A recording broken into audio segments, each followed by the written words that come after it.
ನಮಸ್ಕಾರ ಸ್ನೇಹಿತರೆ, ಹೇಗಿದ್ರೆ ಎಲ್ಲರೂ ಚೆನ್ನಾಗಿದ್ದಾರೆ ಅಂದ್ಕೊಂಡು ಸ್ನೇಹಿತರೆ. ಎಲ್ರಿಗೂ ಮಿಸ್ಟರ್ ಮೀಡಿಯಾ ಯೂಟ್ಯೂಬ್ ಚಾನಲ್ಗೆ ಸುಸ್ವಾಗತ ಸ್ನೇಹಿತರೆ. ಈ 2026ರ ಈ ವರ್ಷದಲ್ಲಿ ಮೀನ ರಾಶಿಯವರ ಭವಿಷ್ಯ ಜನವರಿ ತಿಂಗಳಿನಲ್ಲಿ ಹೇಗಿರಲಿದೆ, ಈ ಜನವರಿ 20ರ ನಂತರ ನಿಮ್ಮ ಜೀವನದಲ್ಲಿ ಏನೆಲ್ಲ ಬದಲಾವಣೆಗಳನ್ನು ಈ ಮೀನ ರಾಶಿಯವರು ಕಾಣಲಿದ್ದೀರಿ, ನಿಮ್ಮ ಜೀವನದ ವಿವಿಧ ಅಂಶಗಳಾದಂತಹ ವೃತ್ತಿ, ಆರೋಗ್ಯ, ವೈವಾಹಿಕ ಜೀವನ, ಆರ್ಥಿಕ ಪರಿಸ್ಥಿತಿ, ಕುಟುಂಬ ಮತ್ತು ವ್ಯವಹಾರದಲ್ಲಿ ಏನೆಲ್ಲ ಬದಲಾವಣೆಗಳನ್ನು ಕಾಣ್ತಿದ್ದೀರಿ, ವಿದ್ಯಾರ್ಥಿಗಳಿಗೆ ಈ ತಿಂಗಳು ಶುಭವನ್ನು ತರಲಿದೆಯಾ, ಈ ರಾಶಿಯವರಿಗೆ ಯಾವುದರಲ್ಲಿ ಶುಭವಾಗಲಿದೆ, ಯಾವುದರಲ್ಲಿ ಬಹಳ ಎಚ್ಚರಿಕೆಯನ್ನು ವಹಿಸಬೇಕು, ಹಾಗೆಯೇ ಇರುವಂತಹ ಸಮಸ್ಯೆಗಳಿಗೆ ಏನೆಲ್ಲ ಪರಿಹಾರಗಳನ್ನು ಮಾಡಿದ್ರೆ ಒಳ್ಳೆಯದು ಎಂಬುದನ್ನು ಕೂಡ ಇದೇ ವಿಡಿಯೋದಲ್ಲಿ ತಿಳಿಸ್ಕೊಟ್ಟು ಹೋಗ್ತಾನೆ ಸ್ನೇಹಿತರೆ. ಆದ್ದರಿಂದ ವಿಡಿಯೋನ ಸ್ಕಿಪ್ ಮಾಡದೆ ಇಲ್ಲಿಂದ ಕೊನೆ ತನಕ ನೋಡ್ತಾ ಬನ್ನಿ. ಓಡಿಸಿ ವಿಡಿಯೋನ ನೋಡೋದ್ರಿಂದ ನಿಮಗೆ ಅಷ್ಟು ಇನ್ಫಾರ್ಮೇಷನ್ ಅರ್ಥ ಆಗೋದಿಲ್ಲ ಸ್ನೇಹಿತರೆ. ಸೊ ಫಸ್ಟಿಂದ ಎಂಡ್ ತನಕ ವಿಡಿಯೋನ ವಾಚ್ ಮಾಡಿ. ಹಾಗೆ ವಿಡಿಯೋ ಇಷ್ಟ ಆಗಿತ್ತು ಅಂದರೆ ವಿಡಿಯೋಗೆ ಒಂದು ಲೈಕ್ ಮಾಡಿ ಸ್ನೇಹಿತರೆ. ಚಾನಲ್ನ ಸಬ್ಸ್ಕ್ರೈಬ್ ಮಾಡ್ಕೊಂಡಿಲ್ಲ ಅಂದರೆ ಈಗಲೇ ಸಬ್ಸ್ಕ್ರೈಬ್ ಮಾಡ್ಕೊಳ್ಳಿ. ಸಬ್ಸ್ಕ್ರೈಬ್ ಮಾಡ್ಕೊಂಡು ಪ್ರತಿನಿತ್ಯ ವಿಡಿಯೋ ವಾಚ್ ಮಾಡ್ತಿರೋರಿಗೆ ಥ್ಯಾಂಕ್ ಯು ಸೋ ಮಚ್ ಅಂತ ಹೇಳ್ತಾ, ಇನ್ನು ಈ ಮೀನ ರಾಶಿಯವರಿಗೆ ಗ್ರಹ ಸಂಚಾರಗಳು ಹೇಗಿರಲಿದೆ ಜನವರಿಯಲ್ಲಿ ಅನ್ನೋದನ್ನ ಮೊದಲನೇದಾಗಿ ತಿಳ್ಕೊಳ್ತಾ ಬರೋಣ. ಗುರುಗ್ರಹದ ವಿಚಾರಕ್ಕೆ ಬಂದುಬಿಡೋಣ.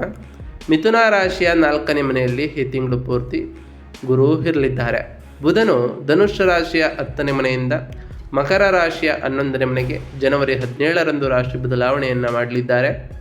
ಇನ್ನು ಶುಕ್ರನು ಧನುಷ್ಯ ರಾಶಿಯ 10ನೇ ಮನೆಯಿಂದ ಮಕರ ರಾಶಿಯ 11ನೇ ಮನೆಗೆ ಜನವರಿ 13ರಂದಿಯೇ ರಾಶಿ ಬದಲಾವಣೆಯನ್ನು ಮಾಡಿರೋ ಕಾರಣ ಸಾಕಷ್ಟು ಬದಲಾವಣೆಗಳನ್ನು ಕೂಡ ನಿಮ್ಮ ಜೀವನದಲ್ಲಿ ಕಾಣ್ತಾ ಬರ್ತೀರಿ.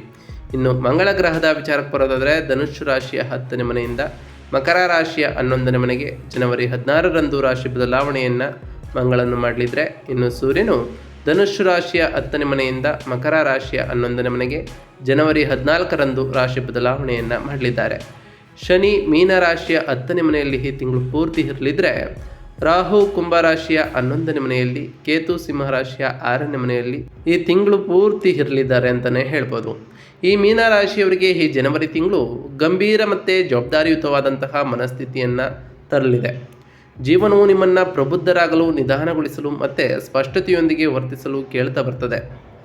ನಿಮ್ಮ ರಾಶಿಯಲ್ಲಿರ್ತಕ್ಕಂತಹ ಶನಿಯು ನಿಮ್ಮ ಕರ್ತವ್ಯಗಳು, ನಿಮ್ಮ ಇಮೇಜ್ ಮತ್ತು ನಿಮ್ಮ ಜೀವನದ ದಿಕ್ಕಿನ ಬಗ್ಗೆ ಹೆಚ್ಚು ಅರಿವನ್ನು ಮೂಡಿಸ್ತಾ ಬರ್ತದೆ. ತಿಂಗಳ ಮೊದಲ ವಾರದಲ್ಲಿಯೇ ವೃತ್ತಿ ಜೀವನದ ವಿಷಯಗಳು ಬಹಳಷ್ಟು ಗಮನವನ್ನು ಸೆಳೀತಾ ಬಂದಿದೆ. ಕಾರ್ಯಕ್ಷಮತೆಯ ಒತ್ತಡವನ್ನು ನೀವು ಅನುಭವಿಸ್ಬೋದು, ಆದರೆ ಅದೇ ಸಮಯದಲ್ಲಿ ನಿಮ್ಮ ಪ್ರಯತ್ನಗಳನ್ನು ಕೂಡ ಗುರುತಿಸಲಾಗ್ತದೆ ಎಂದು ನೀವು ಕೂಡ ಗ್ರಹಿಸ್ಬೋದು ಸ್ನೇಹಿತರೆ. ಅದರಲ್ಲೂ ಈ ಜನವರಿ 20ರ ನಂತರ ನಿಮ್ಮ ಗಮನವು ನಿಧಾನವಾಗಿ ಲಾಭ, ಸಾಮಾಜಿಕ ಸಂಪರ್ಕಗಳು ಮತ್ತು ದೀರ್ಘಕಾಲೀನ ಗುರಿಗಳ ಕಡೆಗೆ ಬದಲಾಗ್ತಾ ಹೋಗ್ತದೆ. ನೀವು ಭಾವನಾತ್ಮಕವಾಗಿ ಬಲಶಾಲಿಯಾಗಿ ಮತ್ತು ನೀವು ಎಲ್ಲಿದ್ದೀರಿ ಎಂಬುದರ ಬಗ್ಗೆ ಹೆಚ್ಚು ಸ್ಥಿರವಾಗಿರ್ತೀರಿ. ನಿಮ್ಮ ಕೆಲಸವನ್ನು ಇನ್ನಷ್ಟು ಮುನ್ನಡೆಸ್ಕೊಳ್ತಾ ಹೋಗ್ತೀರಿ ಅಂತಲೇ ಹೇಳ್ಬೋದು. ಇನ್ನು ವೃತ್ತಿ ಮತ್ತು ಉದ್ಯೋಗದ ವಿಚಾರಕ್ಕೆ ಬರೋದಾದರೆ, ಈ ಜನವರಿ ತಿಂಗಳು ವೃತ್ತಿ ಜೀವನದಲ್ಲಿ ಪ್ರಮುಖ ವಿಷಯವಾಗಿ ಉಳಿದಿದೆ ಅಂತಲೇ ಹೇಳ್ಬೋದು. ಮೊದಲ ವಾರದಲ್ಲಿ ಕೆಲಸದ ಒತ್ತಡದಿಂದ ಬಹಳಷ್ಟು ಕಿರಿಕಿರಿ ಉಂಟಾಗಿರುತ್ತೆ. ನಿಮ್ಮಲ್ಲಿ ಕೆಲವರಿಗೆ ಹೆಚ್ಚುವರಿ ಜವಾಬ್ದಾರಿಗಳನ್ನು ತೆಗೆದುಕೊಳ್ಳುವಂತಹ ಚಾನ್ಸಸ್ ಕೂಡ ಎದುರಾಗಿದ್ದು, ಇದರಿಂದ ಬಹಳಷ್ಟು ತೊಂದರೆಗೆ ಕೂಡ ನೀವು ಇರ್ತೀರಿ ಸ್ನೇಹಿತರೆ. ಮೇಲಾಧಿಕಾರಿಗಳು ಗಮನಿಸುತ್ತಿದ್ದಾರೆ ಎಂದು ನಿಮಗೆ ಭಾವಿಸ್ಬೋದು. ಇದು ನಿಮಗೆ ಸ್ವಲ್ಪ ಒತ್ತಡವನ್ನು ಕೂಡ ಉಂಟು ಮಾಡಬಹುದು, ಆದರೆ ಇದು ನಿಮ್ಮ ಸಾಮರ್ಥ್ಯಗಳಲ್ಲಿನ ನಂಬಿಕೆಯನ್ನು ಕೂಡ ಸೂಚಿಸ್ತದೆ. ಏಕೆಂದರೆ ನಿಮ್ಮ ಸಾಮರ್ಥ್ಯ ಪರೀಕ್ಷೆ ಅಂದರೆ ತಪ್ಪಾಗಲಾರದು. ನಿಮ್ಮ 10ನೇ ಮನೆಯಲ್ಲಿ ಸೂರ್ಯ, ಕುಜ ಮತ್ತು ಶುಕ್ರ ಹಾಗೂ ಬುಧ ಆರಂಭದಲ್ಲಿ ಗೋಚರತೆಯನ್ನು ತರೋ ಕಾರಣ ಈ ನಿಮ್ಮ ಕಾರ್ಯಗಳು ಮಾತುಗಳಿಗಿಂತ ಜೋರಾಗಿ ಮಾತನಾಡ್ತವೆ. ಅಂದರೆ ನಿಮ್ಮ ಹೆಚ್ಚು ಕೆಲಸವು ಉತ್ತಮವಾದ ಫಲಿತಾಂಶಗಳನ್ನು ನೀಡ್ತದೆ. ಸಣ್ಣ ಪ್ರಯತ್ನಗಳು ಶಾಶ್ವತವಾದಂತಹ ಪ್ರಭಾವವನ್ನು ಕೂಡ ಬೀರ್ಬೋದು. ಅದರಲ್ಲೂ ಈ ತಿಂಗಳ ಮಧ್ಯದ ನಂತರ ಗ್ರಹಗಳು 11ನೇ ಮನೆಗೆ ಚಲಿಸ್ತವೆ.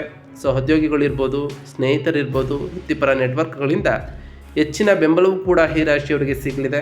ನೀವು ಬಹುಮಾನಗಳು, ಮೆಚ್ಚುಗೆ ಅಥವಾ ನೀವು ಮೌನವಾಗಿ ಕೆಲಸವನ್ನು ಮಾಡುತ್ತಿದ್ದಂತಹ ಗುರಿಗಳ ಕಡೆಗೆ ಪ್ರಗತಿಯನ್ನು ಕೂಡ ಕಾಣ್ಬೋದು ಅಂತಲೇ ಹೇಳ್ಬೋದು. ಆದರೆ ಈ ಟೈಮ್ನಲ್ಲಿ ಕನ್ಸಿಸ್ಟೆನ್ಸಿಯನ್ನು ಮೇಂಟೈನ್ ಮಾಡಬೇಕಾಗಿರ್ತದೆ. ಪ್ರಯತ್ನವನ್ನು ಮಾಡ್ತಾ ಬಂದರೆ ಪ್ರಾಮಾಣಿಕವಾಗಿದ್ದಾಗ ಮನ್ನಣೆ ಸ್ವಾಭಾವಿಕವಾಗಿ ಬರ್ತದೆ ಅಂತಲೇ ಹೇಳ್ಬೋದು. ಇನ್ನು ಹಣಕಾಸಿನ ವಿಚಾರದ ಬಗ್ಗೆ ಮಾಡ್ತಾ ನೋಡಿದ್ರೆ, ಹಣಕಾಸಿನ ವಿಚಾರದಲ್ಲಿ ಈ ವಿಷಯಗಳು ಕ್ರಮೇಣ ಸುಧಾರಿಸ್ತಾ ಬರ್ತದೆ. ಮೊದಲ ವಾರದಲ್ಲಿ ಮನೆ, ಕುಟುಂಬ ಅಥವಾ ಜವಾಬ್ದಾರಿಗಳಿಗೆ ಸಂಬಂಧಪಟ್ಟಂತಹ ಖರ್ಚುಗಳನ್ನು ಕಂಡಿರ್ತೀರಿ. 4ನೇ ಮನೆಯಲ್ಲಿರುವಂತಹ ಗುರು ಸೌಕರ್ಯ, ಆಸ್ತಿ ಅಥವಾ ಭಾವನಾತ್ಮಕ ಅಗತ್ಯಗಳಿಗಾಗಿ ಖರ್ಚುಗಳನ್ನು ಹೆಚ್ಚಿಸ್ಬೋದು. ಅದರಲ್ಲೂ ಈ ತಿಂಗಳ ಮಧ್ಯದ ನಂತರ ಆದಾಯದ ಅವಕಾಶಗಳು ಕೂಡ ಹೆಚ್ಚಾಗ್ತಾ ಬರ್ತವೆ. ಇದರಿಂದ ಉತ್ತಮವಾದ ಲಾಭಗಳನ್ನು ಕೂಡ ಕಾಣ್ತಾ ಬರ್ತೀರಿ. ಇಂದಿನ ಪ್ರಯತ್ನಗಳ ಮೂಲಕ ಉತ್ತಮವಾದ ಲಾಭಗಳು ಕೂಡ ನಿಮಗೆ ಸೂಚಿತವಾಗ್ತವೆ ಅಂತಲೇ ಹೇಳ್ಬೋದು. ಉಳಿತಾಯ ಮತ್ತು ಭವಿಷ್ಯದ ಆರ್ಥಿಕ ಯೋಜನೆಯನ್ನು ಪರಿಶೀಲಿಸಲು ಇದು ಬಹಳ ಉತ್ತಮವಾದ ಸಮಯವಾಗಿರಲಿದ್ದು, 12ನೇ ಮನೆಯಲ್ಲಿರುವಂತಹ ರಾಹು ಅನಗತ್ಯವಾದಂತಹ ಖರ್ಚುಗಳನ್ನು ತರ್ಬೋದು. ಆದ್ದರಿಂದ ಖರ್ಚುಗಳ ಮೇಲೆ ಗಮನವನ್ನು ಕೊಡ್ತಾ ಬನ್ನಿ. ಗುಪ್ತ ವೆಚ್ಚಗಳ ಬಗ್ಗೆ ಬಹಳ ಎಚ್ಚರಿಕೆಯನ್ನು ವಹಿಸ್ತಾ ಬನ್ನಿ ಅಂತಲೇ ಹೇಳ್ಬೋದು ಸ್ನೇಹಿತರೆ. ಪ್ರಜ್ಞಾಪೂರ್ವಕವಾಗಿ ಉಳಿತಾಯವನ್ನು ಮಾಡಿ ಆತುರದ ಖರ್ಚುಗಳನ್ನು ತಪ್ಪಿಸಿ ಅಂತಲೇ ಹೇಳ್ಬೋದು. ಇನ್ನು ಕುಟುಂಬ ಮತ್ತು ಸಂಬಂಧಗಳ ವಿಚಾರದ ಬಗ್ಗೆ ಮಾತನಾಡ್ತಾ ಬರೋದಾದರೆ, ಕೌಟುಂಬಿಕ ಜೀವನವು ಭಾವನಾತ್ಮಕವಾಗಿ ಮಹತ್ವದ್ದಾಗಿರ್ತದೆ. ಪೋಷಕರು ಅಥವಾ ಮನೆಯ ವಿಷಯಗಳ ಬಗ್ಗೆ ಹೆಚ್ಚು ಜವಾಬ್ದಾರಿಯನ್ನು ಈ ರಾಶಿಯವರು ಹೊಂದಿರ್ತೀರಿ. 4ನೇ ಮನೆಯಲ್ಲಿರುವಂತಹ ಗುರು ಭಾವನಾತ್ಮಕ ಬೆಂಬಲವನ್ನು ಕೂಡ ಪ್ರೋತ್ಸಾಹಿಸಲಿದ್ದಾರೆ. ಆದರೆ ಅದು ನಿಮ್ಮನ್ನು ಸೂಕ್ಷ್ಮವಾಗಿಸಲಿದೆ. ನಿಮ್ಮ ರಾಶಿಯಲ್ಲಿರುವಂತಹ ಶನಿಯು ನಿಮ್ಮನ್ನು ಗಂಭೀರವಾಗಿ ಅಥವಾ ಮೀಸಲು ಇರುವಂತೆ, ಅಂದರೆ ರಿಸರ್ವ್ ಇರುವಂತೆ ಮಾಡ್ಬೋದು. ಯಾವಾಗಲೂ ಕೆಲಸದಲ್ಲಿ ಬ್ಯುಸಿ ಇರ್ತೀರಿ. ಹಾಗೆ ನೀವು ಯಾವಾಗಲೂ ಅರ್ಥ ಮಾಡಿಕೊಳ್ಳದಿರುವಂತಹ ಪರಿಸ್ಥಿತಿಯೂ ಕೂಡ ಎದುರಾಗ್ಬೋದು. ನಿಮ್ಮನ್ನು ಮೃದುವಾಗಿ ವ್ಯಕ್ತಪಡಿಸುವುದು ಬಹಳಷ್ಟು ಸಹಾಯವನ್ನು ಮಾಡ್ತದೆ. ಸಂಬಂಧಗಳಲ್ಲಿ ಪ್ರಣಯಕ್ಕಿಂತ ಸ್ಥಿರತೆ ಮುಖ್ಯವಾಗಿದೆ. ಮೇಲ್ನೋಟದ ಸಂವಹನಕ್ಕಿಂತ ನೀವು ಅರ್ಥಪೂರ್ಣ ಸಂಭಾಷಣೆಗಳನ್ನು ಕೂಡ ಬಯಸ್ಬೋದು. ನಿಮ್ಮ ಭಾವನೆಗಳನ್ನು ನಿಧಾನವಾಗಿ ಮತ್ತು ಪ್ರಾಮಾಣಿಕವಾಗಿ ಹಂಚ್ಕೊಳ್ತಾ ಬನ್ನಿ. ಉತ್ತಮವಾದ ಫಲಿತಾಂಶಗಳನ್ನು ಕಾಣ್ತೀರಿ. ಇನ್ನು ಆರೋಗ್ಯದ ವಿಚಾರಕ್ಕೆ ಬರೋದಾದರೆ, ಆರೋಗ್ಯಕ್ಕೆ ಎಚ್ಚರಿಕೆ ಗಮನ ಬೇಕಾಗಿರ್ತದೆ. ಅದರಲ್ಲೂ ಈ ತಿಂಗಳಿನಲ್ಲಿ 1ನೇ ಮನೆಯಲ್ಲಿರುವಂತಹ ಶನಿ ದಿನಚರಿಯನ್ನು ನಿರ್ಲಕ್ಷಿಸಿದರೆ ಆಯಾಸ, ದೇಹದ ಬಿಗಿತ ಅಥವಾ ಕಡಿಮೆ ಶಕ್ತಿಯ ಉಂಟಾಗುವಂತಹ ಚಾನ್ಸಸ್ ಇರ್ತದೆ. ಮಾನಸಿಕ ಒತ್ತಡವು ದೈಹಿಕವಾಗಿ ಪ್ರತಿಫಲಿಸ್ಬೋದು. ಸರಿಯಾದಂತಹ ನಿದ್ರೆ, ನೀರು ಕುಡಿಯೋದು, ಲಘು ವ್ಯಾಯಾಮವನ್ನು ಮಾಡ್ತಾ ಬಂದರೆ ಉತ್ತಮವಾದ ಆರೋಗ್ಯವನ್ನು ಕೂಡ ಕಾಪಾಡ್ಕೊಳ್ಬೋದು. ಶಿಸ್ತನ್ನು ಕಾಪಾಡಿಕೊಂಡ್ರೆ 6ನೇ ಮನೆಯಲ್ಲಿರುವಂತಹ ಕೇತು ಆರೋಗ್ಯ ಸಮಸ್ಯೆಗಳನ್ನು ಜಯಿಸಲು ಬಹಳಷ್ಟು ಸಹಾಯವನ್ನು ಮಾಡಿದ್ದಾರೆ ಅಂತಲೇ ಹೇಳ್ಬೋದು. ದಿನಚರಿಯಲ್ಲಿನ ಸ್ಥಿರತೆಯ ಆರೋಗ್ಯವನ್ನು ಸ್ಥಿರವಾಗಿ ಇಟ್ಕೊಳ್ತಾ ಬನ್ನಿ. ದೈನಂದಿನ ಜೀವನದಲ್ಲಿ ವ್ಯಾಯಾಮ ಮತ್ತು ಧ್ಯಾನವನ್ನು ಕಡ್ಡಾಯಗೊಳಿಸಿ. ಇದು ನಿಮ್ಮ ದೈಹಿಕ ಶಕ್ತಿ ಮತ್ತು ಮಾನಸಿಕ ಶಕ್ತಿಯನ್ನು ವೃದ್ಧಿ ಮಾಡಲಿದೆ ಅಂತಲೇ ಹೇಳ್ಬೋದು. ವ್ಯಾಪಾರ ಮತ್ತು ವ್ಯವಹಾರದ ವಿಚಾರಕ್ಕೆ ಬಂದುಬಿಡೋಣ. ವ್ಯಾಪಾರ ಮಾಲೀಕರು ಕೆಲಸದ ಹೊರೆ ಅಥವಾ ಜವಾಬ್ದಾರಿಯಿಂದಾಗಿ ಮೊದಲ ವಾರದಲ್ಲಿ ಒತ್ತಡವನ್ನು ಅನುಭವಿಸಿರ್ತೀರಿ. ನಿಮ್ಮ ಜನರು ಗಡುವುಗಳು ಅಥವಾ ಅಧಿಕಾರವನ್ನು ಎಚ್ಚರಿಕೆಯಿಂದ ಈ ಜನರು ನಿರ್ವಹಿಸಬೇಕಾಗಿರ್ತದೆ. ಅದರಲ್ಲೂ ಈ ತಿಂಗಳ 20ರ ನಂತರ ನೆಟ್ವರ್ಕಿಂಗ್ ಮೂಲಕ ಉತ್ತಮವಾದ ಲಾಭಗಳನ್ನು ಕಾಣ್ತಾ ಬರ್ತೀರಿ. ಹಳೆಯ ಸಂಪರ್ಕಗಳು ಬೆಳವಣಿಗೆಗೆ ಬಹಳಷ್ಟು ಸಹಾಯವನ್ನು ಮಾಡ್ತದೆ. ಲಾಭಗಳು ನಿಧಾನವಾಗಿ ಸ್ಥಿರವಾಗಿ ಬರ್ತಾ ಹೋಗ್ತದೆ ಸ್ನೇಹಿತರೆ. ತಾಳ್ಮೆ ಮತ್ತು ವೃತ್ತಿಪರತೆ ಯಶಸ್ಸನ್ನು ತರಲಿದ್ದು ಬಹಳ ಎಚ್ಚರಿಕೆಯಿಂದ ಇರಿ, ತಾಳ್ಮೆಯಿಂದ ಇರಿ ಅಂತಲೇ ಹೇಳ್ಬೋದು. ಇನ್ನು ವಿದ್ಯಾರ್ಥಿಗಳ ವಿಚಾರಕ್ಕೆ ಬಂದುಬಿಡೋಣ. ವಿದ್ಯಾರ್ಥಿಗಳು ಗಂಭೀರವಾಗಿ ಮತ್ತು ಗಮನವಿಟ್ಟು ಈ ತಿಂಗಳಿನಲ್ಲಿ ಇರಬೇಕು. 1ನೇ ಮನೆಯಲ್ಲಿರುವಂತಹ ಶನಿ ಶಿಸ್ತನ್ನು ಹೆಚ್ಚಿಸ್ತಾರೆ. ಆದರೆ ಆತ್ಮವಿಶ್ವಾಸದ ಕೊರತೆಯೂ ಕೂಡ ಉಂಟಾಗ್ಬೋದು. ಶನಿಯು ಶಿಸ್ತಿಗೆ ಹೆಚ್ಚಿನ ಮಹತ್ವವನ್ನು ಕೊಡೋದ್ರಿಂದ ಶಿಸ್ತನ್ನು ಪಾಲಿಸಿಕೊಂಡು ಸಮಯ ಪರಿಪಾಲನೆ ಮಾಡಿಕೊಂಡು ಓದಿದ್ದೇ ಆದರೆ ಉತ್ತಮವಾದ ಫಲಿತಾಂಶಗಳನ್ನು ಕೂಡ ಕಾಣ್ಬೋದು. ಗುರು ಭಾವನಾತ್ಮಕ ಸ್ಥಿರತೆ ಮತ್ತು ತಿಳುವಳಿಕೆಯನ್ನು ಬೆಂಬಲಿಸಲಿದ್ದು, ಶಾಂತ ವಾತಾವರಣದಲ್ಲಿ ಅಧ್ಯಯನ ಮಾಡುವುದು ಉತ್ತಮವಾದ ಫಲಿತಾಂಶಗಳನ್ನು ತರಲಿದೆ ಅಂತಲೇ ಹೇಳ್ಬೋದು. ತ್ವರಿತ ಫಲಿತಾಂಶಗಳಿಗಿಂತ ಸ್ಥಿರವಾದ ಪ್ರಯತ್ನದಲ್ಲಿ ನಂಬಿಕೆ ಇಡಿ. ಇದು ನಿಮ್ಮ ಕೈಯನ್ನು ಹಿಡಿಯಲಿದೆ ಅಂತಲೇ ಹೇಳ್ಬೋದು. ಅದರಲ್ಲೂ ಹೊಸ ಹೊಸ ಕೌಶಲ್ಯಗಳನ್ನು ಕಲಿಯಬೇಕು ಅಂದ್ಕೊಂಡಿರೋರಿಗೆ ಈ ಜನವರಿ ತಿಂಗಳು ಬಹಳಷ್ಟು ಅನುಕೂಲಕರವಾಗಿರಲಿದ್ದು, ಇದರಿಂದ ಉತ್ತಮವಾದ ಫಲಿತಾಂಶಗಳನ್ನು ಕೂಡ ಕಾಣ್ಬೋದಾಗಿದೆ ಅಂತಲೇ ಹೇಳ್ಬೋದು ಸ್ನೇಹಿತರೆ.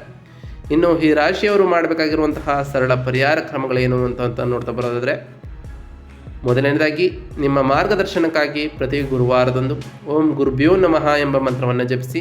ಹಾಗೆಯೇ ಗುರುದೇವರಿಗೆ ಪ್ರಿಯವಾಗಿರುವಂತಹ ಹಳದಿ ಬಣ್ಣದ ಬಟ್ಟೆಯನ್ನು ಧರಿಸಿ ನವಗ್ರಹಗಳ ದೇವಸ್ಥಾನಕ್ಕೆ ತೆರಳಿ ನವಗ್ರಹಗಳ ಪ್ರದಕ್ಷಿಣೆಯನ್ನು ಹಾಕಿ ಸ್ನೇಹಿತರೆ. ಹಾಗೆಯೇ ನೀವು ಕೆಲಸಕ್ಕೆ ಹೊರಡುವ ಮೊದಲು ಹಳದಿ ಬಣ್ಣದ ತಿಲಕವನ್ನು ಇಟ್ಟು ಮನೆಯಿಂದ ಹೊರಡಿ ಸ್ನೇಹಿತರೆ. ನಿಮ್ಮ ಕೈಲಾದಷ್ಟು ಬಡವರಿಗೆ ದಾನವನ್ನು ಮಾಡಿ. ಪ್ರತಿ ಶನಿವಾರದಂದು ಸಂಜೆ ಶನಿಯ ಒತ್ತಡವನ್ನು ಕಡಿಮೆ ಮಾಡಲು ಶನಿವಾರದಂದು ಓಂ ಶಂ ಶನೈಶ್ವರಾಯ ನಮಃ ಎಂಬ ಮಂತ್ರವನ್ನು ಜಪಿಸಿ ಶನಿದೇವರಿಗೆ ದೀಪವನ್ನು ಹಚ್ಚಿ ಶನಿದೇವರಿಗೆ ಪ್ರಿಯವಾಗಿರುವಂತಹ ಕಪ್ಪು ಎಳ್ಳಿನ ಬತ್ತಿಯನ್ನು ಹಚ್ಚೋದ್ರಿಂದ ಆ ಶನಿದೇವರ ಸಕಾರಾತ್ಮಕ ಪ್ರಭಾವಕ್ಕೆ ನೀವು ಒಳಗಾಗಬಹುದಾಗಿದೆ. ಪ್ರತಿ ಶುಕ್ರವಾರದಂದು ತಾಯಿ ಜಗನ್ಮಾತೆಯಾದಂತಹ ಲಕ್ಷ್ಮೀದೇವಿಗೆ ಪೂಜೆಯನ್ನು ಸಲ್ಲಿಸ್ತಾ ಬನ್ನಿ. ಇದರಿಂದ ನಿಮ್ಮ ಮನೆಯಲ್ಲಿ ಸುಖ ಸಮೃದ್ಧಿಯ ಜೊತೆಗೆ ಸಂಪತ್ತು ಕೂಡ ಹೆಚ್ಚಾಗಲಿದೆ ಅಂತಲೇ ಹೇಳ್ಬೋದು. ನೀರಿನ ಬಳಿ ಅಥವಾ ಧ್ಯಾನದಲ್ಲಿ ಸಮಯವನ್ನು ಕಳೀತಾ ಬನ್ನಿ. ಇದು ನಿಮ್ಮ ಮನಸ್ಸನ್ನು ಇನ್ನಷ್ಟು ಶುದ್ಧಿ ಮಾಡಲಿದೆ ಅಂತಲೇ ಹೇಳ್ಬೋದು. ವೃದ್ಧರು ಅಥವಾ ನಿರ್ಗತಿಕರಿಗೆ ಸಹಾಯವನ್ನು ಮಾಡಿ ದೈನಂದಿನ ದಿನಚರಿಯಲ್ಲಿ ಶಿಸ್ತನ್ನು ಕಾಪಾಡ್ಕೊಳ್ತಾ ಬನ್ನಿ ಸ್ನೇಹಿತರೆ. ಇದರಿಂದ ನಿಮ್ಮ ಆರ್ಥಿಕ ವೃತ್ತಿಯು ಮತ್ತು ನಿಮ್ಮ ಮನಸ್ಸು ಶುದ್ಧಿಯು ಕೂಡ ಆಗ್ತಾ ಹೋಗ್ತದೆ ಸ್ನೇಹಿತರೆ. ನಾವು ತಿಳಿಸ್ಕೊಟ್ಟಿರುವಂತಹ ಈ ಎಲ್ಲ ಸರಳ ಪರಿಹಾರಗಳನ್ನು ಈ ರಾಶಿಯವರು ಮಾಡಿದ್ದೇ ಆದರೆ ನಿಮ್ಮ ಜೀವನದಲ್ಲಿ ಸಾಕಷ್ಟು ಬದಲಾವಣೆಗಳನ್ನು ಕಾಣ್ತಾ ಬರ್ತೀರಿ. ನೀವು ಹೊಂದಿಕೊಂಡಿರುವಂತಹ ಕಾರ್ಯಗಳು ಕೂಡ ಯಾವುದೇ ಅಡೆತಡೆ ಇಲ್ಲದೆ ನೆರವೇರ್ತಾ ಬರ್ತದೆ ಸ್ನೇಹಿತರೆ. ಇದಾಗಿತ್ತು ಇವತ್ತಿನ ಒಂದು ವಿಡಿಯೋ ಸ್ನೇಹಿತರೆ. ವಿಡಿಯೋ ಇಷ್ಟ ಆಗಿತ್ತು ಅಂದರೆ ವಿಡಿಯೋಗೆ ಒಂದು ಲೈಕ್ ಮಾಡಿ. ಯಾರೇನೂ ನಮ್ಮ ಚಾನಲ್ನ ಸಬ್ಸ್ಕ್ರೈಬ್ ಮಾಡ್ಕೊಂಡಿಲ್ಲ ಸಬ್ಸ್ಕ್ರೈಬ್ ಮಾಡ್ಕೊಳ್ಳಿ ಸ್ನೇಹಿತರೆ. ಸಬ್ಸ್ಕ್ರೈಬ್ ಮಾಡಿಕೊಂಡು ಪ್ರತಿನಿತ್ಯ ವಿಡಿಯೋನ ವಾಚ್ ಮಾಡ್ತಿರೋರಿಗೆ ಥ್ಯಾಂಕ್ ಯು ಸೋ ಮಚ್ ಅಂತ ಹೇಳ್ತಾ, ಹಾಗೆ ಕಮೆಂಟ್ನಲ್ಲಿ ಓಂ ಶನೈಶ್ವರಾಯ ನಮಃ, ಓಂ ಗುರುಭ್ಯೋ ನಮಃ, ಓಂ ಲಕ್ಷ್ಮೀನಾರಾಯಣಾಯ ನಮಃ ಎಂದು ಕಮೆಂಟ್ ಮಾಡಿ ಸ್ನೇಹಿತರೆ. ಆ ಶನಿದೇವರು, ಗುರುದೇವ, ಲಕ್ಷ್ಮೀನಾರಾಯಣ ನಿಮಗೆ ಆಯುಷ್ಯ ಆರೋಗ್ಯ ಸಮೃದ್ಧಿಗಳನ್ನು ಕೊಟ್ಟು ಕಾಪಾಡಲಿ. ನೀವು ಹೊಂದಿಕೊಂಡಿರುವಂತಹ ಕಾರ್ಯಗಳು ಯಾವುದೇ ಅಡೆತಡೆ ಇಲ್ಲದೆ ನೆರವೇರಲಿ ಅಂತ ಆ ದೇವರಲ್ಲಿ ಕೇಳ್ಕೊಳ್ತಾ ಇವತ್ತಿನ ಒಂದು ವಿಡಿಯೋ ಮುಗಿಸ್ತಿದ್ದೀನಿ ಸ್ನೇಹಿತರೆ. ವಿಡಿಯೋ ಇಷ್ಟ ಆಗಿತ್ತು ಅಂದರೆ ಲೈಕ್ ಮಾಡಿ, ಹಾಗೆ ನಿಮ್ಮ ಫ್ರೆಂಡ್ಸ್ ಮತ್ತು ಫ್ಯಾಮಿಲಿಗೆ ಶೇರ್ ಮಾಡಿ ಸ್ನೇಹಿತರೆ. ಸಿಗ್ತೀನಿ ಮತ್ತೊಂದು ವಿಡಿಯೋದೊಂದಿಗೆ. Thank you for watching.